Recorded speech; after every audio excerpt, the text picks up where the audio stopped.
এইটা অন্যায় করা হয়েছে। কোন প্রার্থীর কার্যকর্তা করা হয়েছে মানে হবে না। আপনারা বৈষম্যের কথা বলে আপনারা বৈষম্য করেন। সর্বপ্রথম 2018 সালে এই ভিডিও মানুষ চিনে না, মানুষ জানে না। পরিকল্পিত ভাবে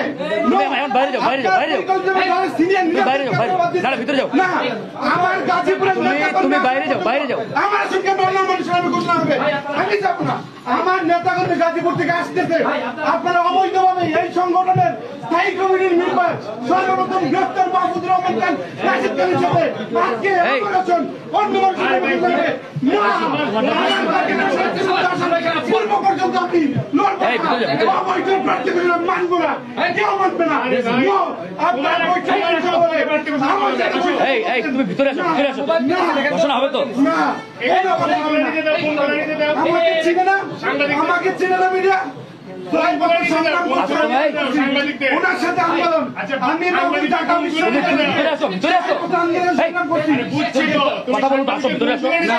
আমি ভিতরে যাবো কেন? কথা বলবো আপনারা আমার সঙ্গে নেবারিবার বৈষম্যের কথা বলে আপনারা বৈষম্য করতেছেন।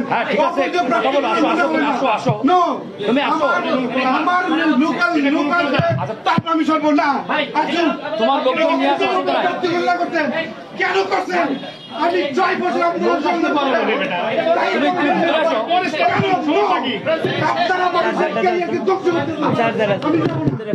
কেন তুমি আসো, ঠিক আছে দরকার নাই।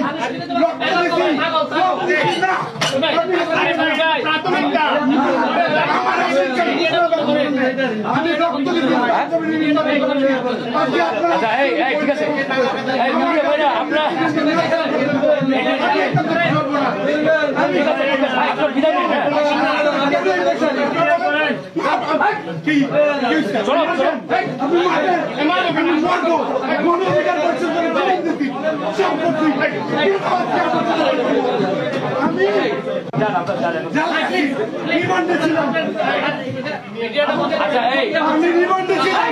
আপনার সাথে রিমান্ডে থাকি না,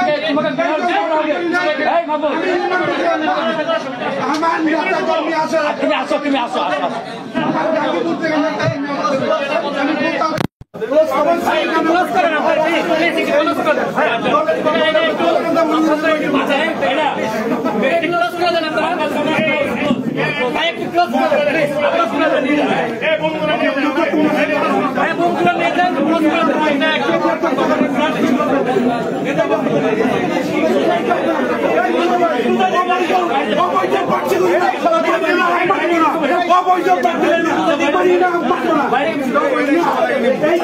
আমাদের রাজ্যের পক্ষে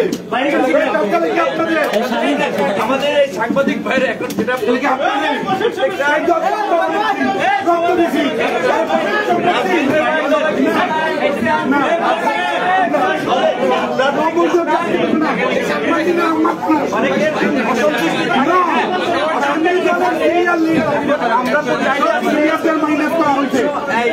এখানে বৈষম্য করা হয়েছে।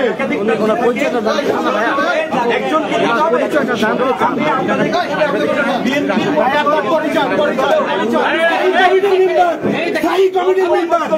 সর্বপ্রথম এই দল বানাইছি আমি, রাশিদের সাথে প্রথম গ্রেফতার হয়েছি। রহমান খান আমাকে এখানে বঞ্চিত করা হচ্ছে। আমি রক্ত দিচ্ছি, আমি এই দলের স্থায়ী কমিটির মেম্বার। আমি 18 সালে গ্রেফতার হয়েছি। এই যে রাশিদ খানের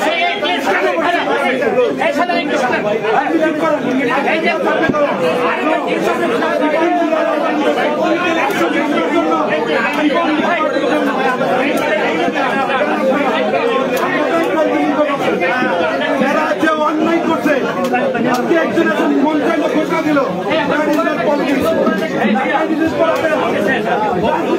আমরা আমাদের সাথে আমাদের কথা আমরা ভাই আমি গণ অধিকার পরিষদের উচ্চতর পরিষদ সদস্য। এই আপনারা আসন বিক্রি করে আমাকে বুঝান যে মানসিক বিকারগ্রস্ত। আসন বিক্রি করছেন আপনারা, আসন বেচছেন আপনারা। নেভার মাহফুজ রক্ত আপনার সাথে রিমান্ডে ছিল না, আমার আসন আরেকজন আমি কেন ঘোষণা জেলখানায় ছিলাম। এই দল গঠন করছি আমি মাহফুজ রক্ত দিয়া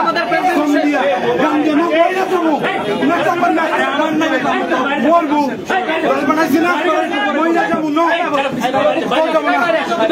মহিলা যাবো এই দলের জন্য জীবন দিছি এই দলের জন্য জবান দিছি ঢাকা বিশ্ববিদ্যালয় বাইর করে দেন আমরা বাইর করে দেবো এই দলে আমার না আমাদের একটা দলে ভাই এরা দুর্নীতি বৈষম্য করে আসন কেন বিক্রি করলো ভাই আমি কিছু বলি না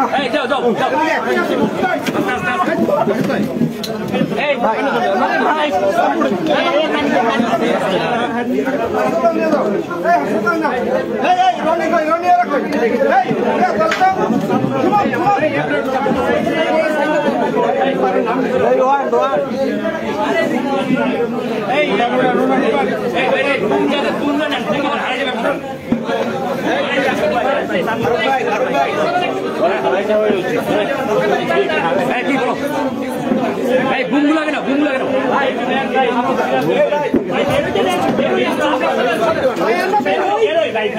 না আমি বলি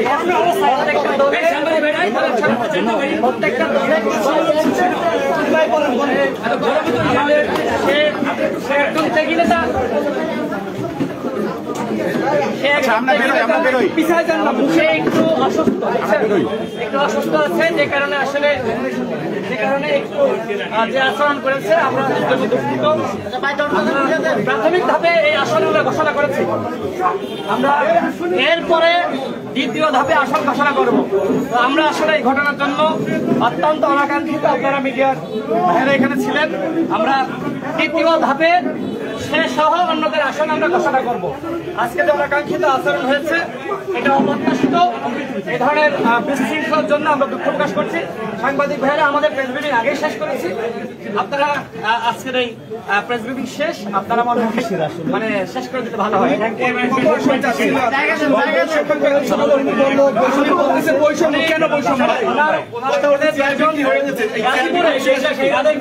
দুইজন প্রার্থী ছিল দুইজনের মধ্যে আমরা একজনকে ওই আসনে ঘোষণা করেছি আর তাকে আমরা অন্য আসনে ঘোষণা করবো এইটাই আসলে সে দেখি আমরা এটা স্বীকার করি কিন্তু সে এখন একটু অসুস্থ আছে অসুস্থ থাকার কারণে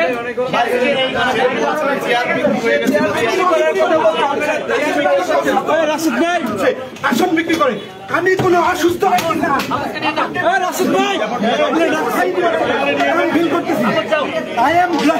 I am postgraduate or completed. I am a genius and media student from Dhaka University. একটু নিচে নামাজ হবে একটু নিচে নামাজ হবে No. ভাই হয় নাই আপনাদের চলেন বেরো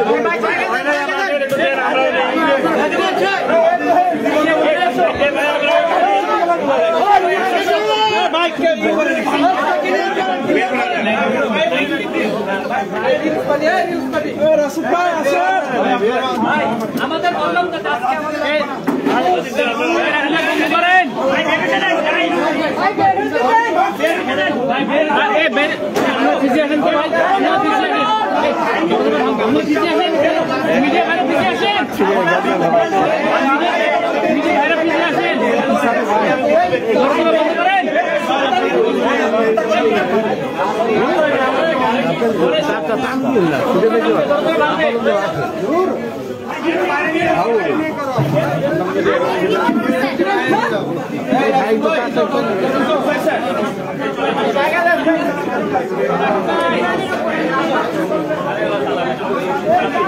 প্রচুর গরম বেরোতে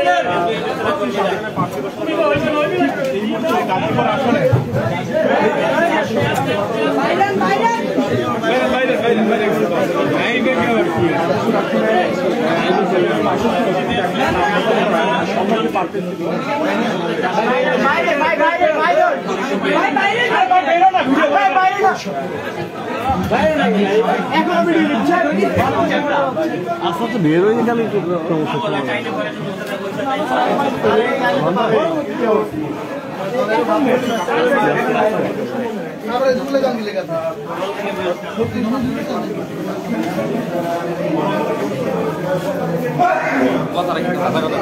আপনি কি এমন লাগবে নাকি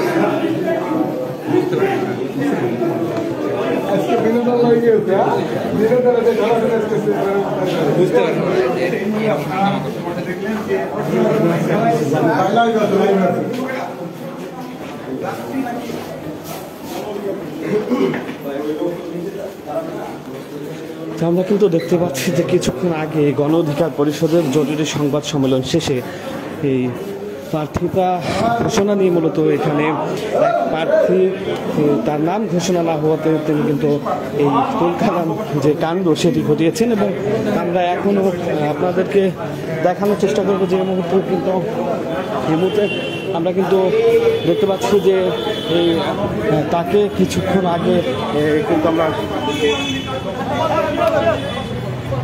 আচ্ছা, আপনার সাথে আদর্শ আন্দোলন করছি, আমি তো জেল কাটছি, আপনার সাথে রিমান্ডে ছিলাম। আমার সেখানে কাজ করলাম।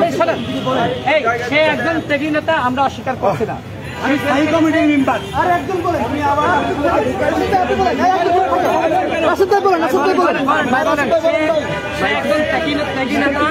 আমরা অস্বীকার করি না। তার যে আসন থেকে ইলেকশন করতে চাই, এই আসনে 2 জন প্রার্থী রয়েছে, যে কারণে আমরা একজনকে ওই আসন থেকে ঘোষণা করেছি। তাকে আমরা অন্য আমি কি দলের দাম নিব? নো, তার নিজ এলাকা ন্যাশনাল ইলেকশন ঘোষণা করবো। আমরা এই যে অন্যায় হচ্ছে আমার আসন থেকে আপনাদের ভোটার আইডি কার্ড দেখাবো। গাজীপুর 2 আসনের আমাকে ষড়যন্ত্র করে আজকে আমি বলবো একটা গোষ্ঠী গণ অধিকার বিষয়ে। আমি 18 সালে এই যে রাশেদ খান দেখতেছেন না, ন্যাশনাল ফিগার, জাতীয় ফিগার, সবাই পেলে এক নামে নিজের রক্ত শ্রম ঘাম দিয়া এই রাশেদ খানের মতো মানুষদেরকে বানাইছি, এই গণ অধিকার পরিষদকে বানাইছি। আমার আসন আমার এনআইডি কার্ড দেখুক, যান সাংবাদিক সারা দেশের মানুষ জাজ করবে। আমি বলি এই রাশেদ খান সামনে আমার ভাই, সে আমাকে এই যদি হয় ভাই ভালোবাসার বৈষম্যের শিকার। আমার আসন থেকে আপনারা কোন স্বার্থে? ঢাকা বিশ্ববিদ্যালয়ের ছাত্র, তুমি তো নিজেকে মিডিয়ার সামনে পাগল হিসেবে তুলে ধরো। 6 বছর আমি 6 বছর আমি ত্যাগ করছি। কেউ করে আমি ভাই কি জেল কাটি করে 11টা মামলা, 11টা মামলা কেন মাহবুবের এগেইনস্টে হবে? 11টা মামলা কি অন্য মানে 11টা মামলা চলে আমার বিরুদ্ধে এই গণ অধিকার পরিষদ করে। বাট হোয়াই খুব খারাপ হচ্ছে। আমি কেন এটা সারা দেশের মানুষ আপনারা কেন এই কাজ করলেন? আপনারা খারাপ করতেছো। তোমার রাজনীতি মনে করো একদিন শেষ। ঢাকা ইউনিভার্সিটি রাজনীতি করছে, তোমার রাজনীতি শেষ। আন্দোলন করলেন, সংগ্রাম করলেন। আপনার মন গড়া কথা বলে আসলে তো ঘোষণা করা হয়নি, সে কি পাগলামি করতেছে? শহীদুল্লাহ ভালো শুনে 2 জন কেন্দ্রীয় নেতা কি করবে? 2 জনের আমি কোন পজিশন? রাশিদ ভাই আপনি চলে আসেন। মামলা 11টা মামলা। আচ্ছা এই রাজনৈতিক দল কইরা আমি কথা বলে দিই, আসেন আসেন, আমার কথা বলেন না, আসেন।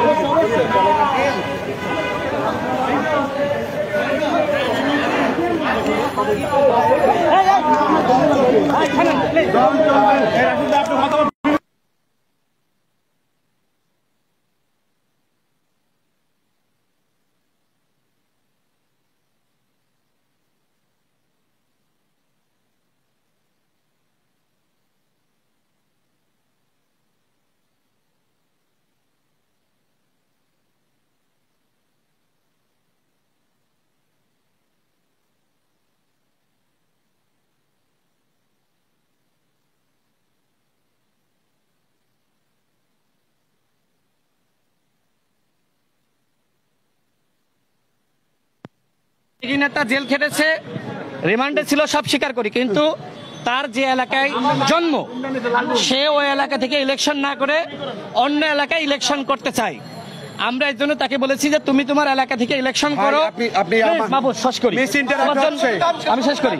তার জন্মস্থান যেখানে, আমরা মনে করছি যে ওই জন্মস্থান থেকে ইলেকশন করলে সে ভালো করবে এবং গাজীপুর দিয়ে যাকে ঘোষণা করা হয়েছে সেও আমাদের ত্যাগী নেতা, সেও আমাদের শ্রমিক নেতা। এখন একটি আসনে যদি 2 জন থাকে, 2 জন থাকলে তো আমরা কেন্দ্রীয় নেতা হিসেবে আমাদের সিদ্ধান্ত নিতে হয় তো মাহফুজ ঢাকা বিশ্ববিদ্যালয়ের ছাত্র ত্যাগী নেতা, সে তার নিজ এলাকা থেকে ইলেকশন করবে। এই জন্য আমরা তার আসনটি এখন, যেহেতু সে একটু মানসিকভাবে অসুস্থ, আমরা এখন তার আসনটি ঘোষণা এখন করি নাই, আমরা শীঘ্রই তার আসন ঘোষণা করব। সাংবাদিক ভাইরা তার বক্তব্য নিয়েছেন, আমার বক্তব্য নিয়েছেন। আমি বক্তব্য দেই নাই, আমি পাগল। আচ্ছা আমি বলছি যে পাগলামি করো না, শোনেন, আমি বলছি যে শোনেন, পাগলামি করো না ভাই, থামো তুমি। আমি বলছি যে পাগলামি করো না, এটা স্বাভাবিক একটা ব্যাপার না। স্বাভাবিকভাবে সেই হিসেবে বলছি যে সে পাগলামি করতেছে। তা আপনারা যদি মিডিয়ার ভাইরা এগুলো যদি এইভাবে তুলে ধরেন, মানুষের কাছে তো আসলে মানে খুবই দুঃখজনক, আসলে একটা বলার ভাষা নাই। আমি বলেছি সে পাগলামি করতেছে, পাগলামি আর পাগল এক না। সে আপনি তো দেখলেন যে ওই আসন থেকে আমরা আরেকজন, আপনারা সাংবাদিক ভাইরা আপনারা সবসময় সঠিক সংবাদ প্রকাশ করবেন সেই আশা ব্যক্ত করছি।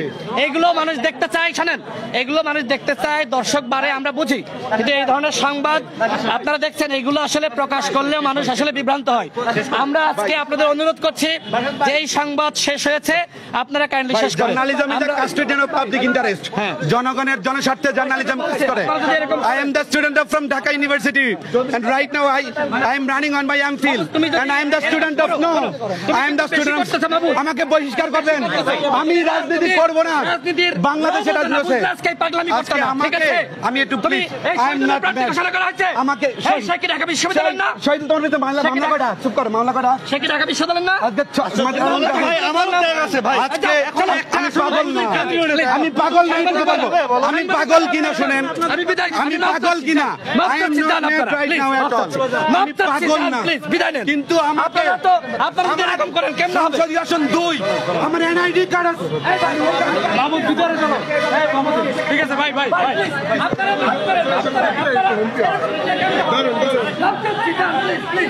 শেষ করেন, শেষ করেন।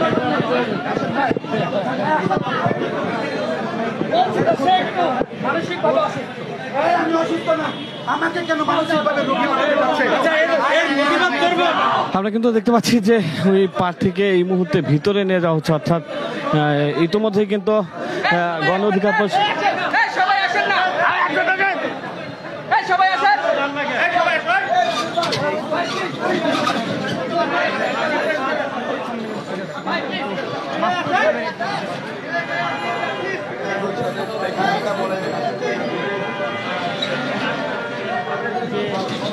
আমরা কিন্তু দেখছিলাম যে এই গণ অধিকার পরিষদের যিনি সাধারণ সম্পাদক রাশেদ খান, তিনি কিছুক্ষণ আগে কিন্তু এই তাকে যে প্রার্থিতা নিয়ে যে বিষয়টি এতক্ষণ আপনাদেরকে দেখাচ্ছিলাম, সেটি হচ্ছে যে মূলত এখানে প্রার্থিতা ঘোষণা নিয়ে এই তোলকালামটি ঘটেছে এবং আমরা একটু কথা বলবো। রাজনীতি করছি, সবারই কিন্তু ত্যাগ আছে। এখন আমি দলের প্রচার সম্পাদক, আমার কিন্তু পটুয়াখালী একে আমার আসন ঘোষণা করতে পারে না দল। এখন সেজন্য যে আমি এরকম পাগলামি করব, এখানে আবেগ দেখাবো, রাজনীতি তো ভাই 1-2 দিনের না, ঠিক আছে? এটা একটা লং টাইম প্রসেস। এখন দেখা গেল আমার থেকে একজন যোগ্য মনে করছে দল, ঠিক আছে, তাকে ওখানে প্রার্থী ঘোষণা করছে। সেম মাহফুজের ব্যাপারটাও এরকম। মাহফুজ আমার বন্ধু, ঢাকা বিশ্ববিদ্যালয়ে আমরা একসাথে আন্দোলন সংগ্রাম করছি, কিন্তু তারই এলাকায় সে যে আসনটা চায়, ওই এলাকায় আমাদের শ্রমিক অধিকার পরিষদের সভাপতি এবং গণ অধিকারের কেন্দ্রীয় সহসভাপতি, তাকে দল ক্যাপাবল বেশি মনে করছে এবং ওখানে জনপ্রিয় বেশি মনে করছে, যার কারণে দল তার নাম ওখানে ঘোষণা করছে। এখন সেজন্য একটু সে বেশি আবেগে আপ্লুত হয়ে একটু বেশি সিনকেট করে ফেলছে। আসলে আমরা এটা জাতির কাছে ক্ষমা চাই।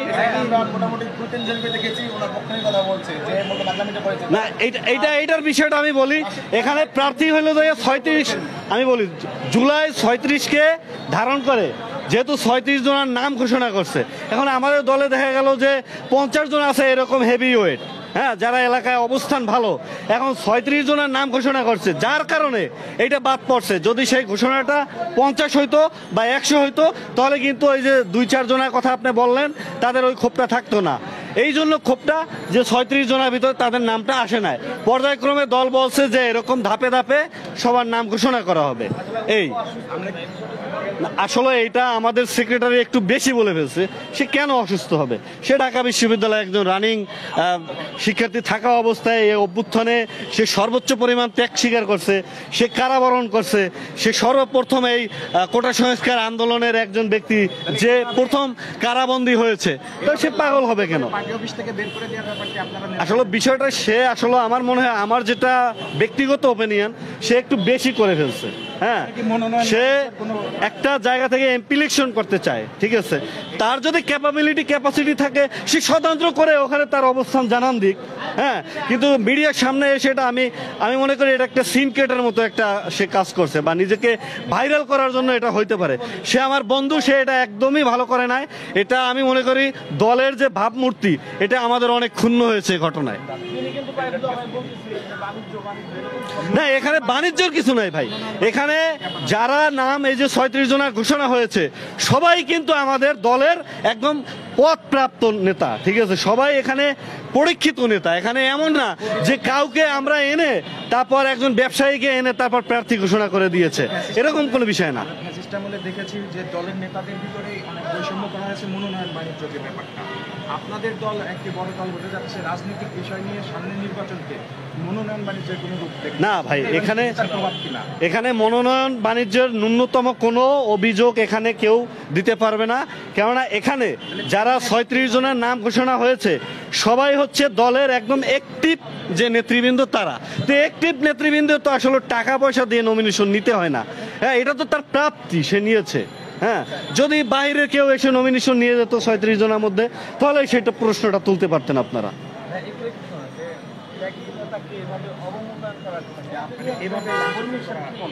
না, এটা আমি অবমূল্যায়ন বলবো না। কেননা যদি 2 জনের নাম ঘোষণা করা হইতো তাহলে দেখা গেল পটুয়াখালী এক আসনে আমার নামটাও আসতো।